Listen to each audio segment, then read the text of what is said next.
Kung ikaw po ay isang XRP holder o nagbabalak na mag-invest dito, isa pong malaking balita ang dapat mong malaman.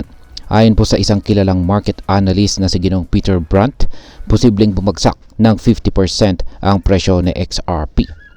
Pero may pag-asa pa ba itong umabot muli sa $2.20 o mas malala? Ay babagsak kaya ito ng hanggang $1.07? At bakit biglang ibinagsak ng mga whales ang mahigit 1 bilyong XRP tokens? Yan po ang siyang ating pag-uusapan sa video na ito. Pero bago po tayo magpatuloy ay pakibasa na lamang po ang disclaimer dito sa ibaba ng ating screen. Ayan, bakit nga ba bumabagsak ang presyo ng XRP? Sa kasalukuyan ay bumagsak na ng halos 12.8% ang presyo ng XRP sa loob ng isang linggo na may pinakamababang presyong naitala sa $2.081 bago po ito bahagyang umangat sa $2.09. Kung ikukumpara po sa all-time high nito sa $3.40, nasa 38% na ang binaba ng presyo ni XRP.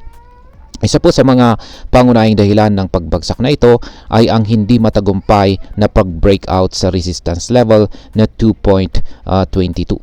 Noong hindi po ito nagtagumpay, tuluyang bumagsak po ang presyo.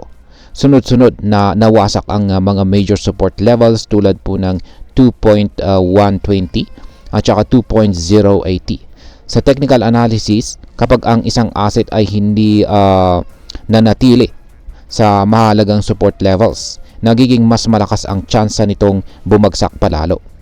Bukod dito ay maraming whales o mga malalaking investors ang nagbenta ng kanilang XRP. Yan, XRP holdings sa nakalipas na 48 oras or 48 hours, kung saan ay umabot po sa higit 1 billion XRP ang kanilang ibinagsak.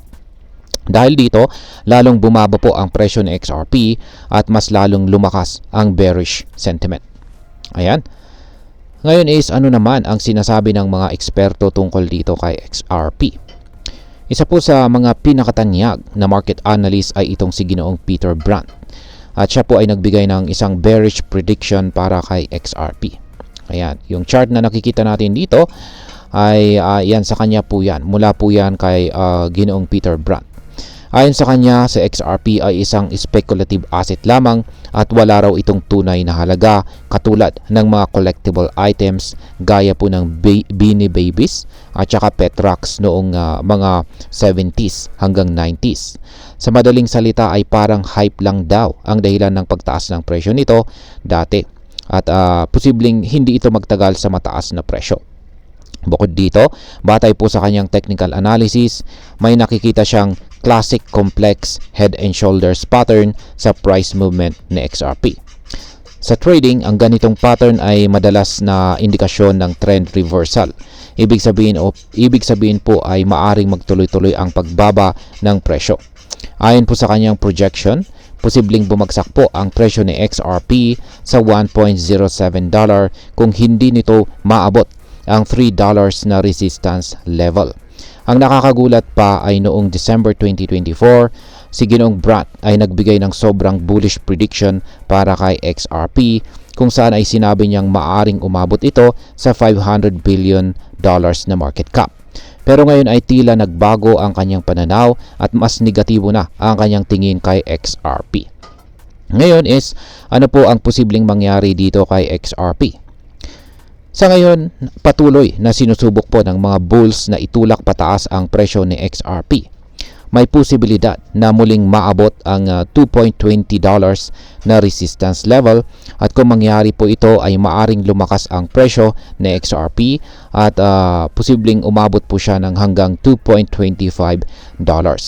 Ngunit ang kasalukuyang $2.080 na support level ay kung hindi po ito mananatili, yan, at kung ito po ay mababasag, yan, maaaring bumagsak palalo si XRP sa mas mababang presyo. Kung susundin po ang bearish prediction ni Ginoong Brandt, maaaring umabot po si XRP sa $1.07 na isang malaking pagbagsak para sa mga nag-invest dito sa mas mataas na presyo. At ayan, para sa atin na nag-hold dito kay XRP, napakahalaga po ng balitang ito. Kung ikaw ay isang short-term trader, dapat ka pong maging maingat sa susunod na galaw ng presyo. Maaari po kasing magkaroon ng pagkakataon para sa short selling o pagkuha ng profit or take profit sa mga short-term rebounds. Pero dapat po tayong gumamit ng stop loss orders upang maiwasan ang malaking pagkarugi. Kung ikaw naman po ay isang long-term investor, kailangan pong suriin nating mabuti kung naniniwala pa tayo sa project ni Ripple at sa hinaharap ni XRP. Ang pagbagsak na ito ay maaring isang pansamantalang correction lamang, pero posible rin itong maging simula ng mas matagalang downtrend. Isa pang mahalagang bagay na dapat po nating tandaan ay ang market sentiment. Dahil po sa malaking pagbebenta ng mga whales, maaring mawala po ang tiwala ng ibang investors, lalo na kung magpatuloy po ang pagbagsak ng presyo. Kaya kung balak mo pong bumili ng XRP sa kasalukuyang presyo, dapat mong pag-isipan kung kaya mong tiisin ang volatility nito. At ayan, ang masasabi ko naman po rito is sa kasalukuyang sitwasyon ng XRP ngayon is marami pong mga bearish indicators ang nagpapahiwatig na maaaring baka bumagsak pa ang presyo ni XRP. Ngunit hindi rin natin maaring baliwalain ang posibilidad ng isang recovery kung mababasag ng mga bulls ang mga mahalagang resistance levels. Ang pinakamagandang gawin po natin ngayon ay ang maging maingat at maalam sa galaw ng market. Kung ikaw po ay isang trader, bantayan po nating mabuti ang support at saka resistance levels. Kung ikaw naman ay isang long-term investor, siguraduhin po natin na naiintindihan natin ang fundamentals ni XRP at kung paano po ito maaring makaapekto sa hinaharap. Ang cryptocurrency market ay lubha pong volatile, kaya mahalagang wag po tayong magpadala sa ating emosyon at lagi po tayong gumawa ng matalinong desisyon batay sa maayos na ating research. At ayan, hanggang dito na lamang po tayo sa video na ito mga ka-crypto. Marami pong salamat sa panonood. Ingat po tayo lagi at God bless po sa ating lahat.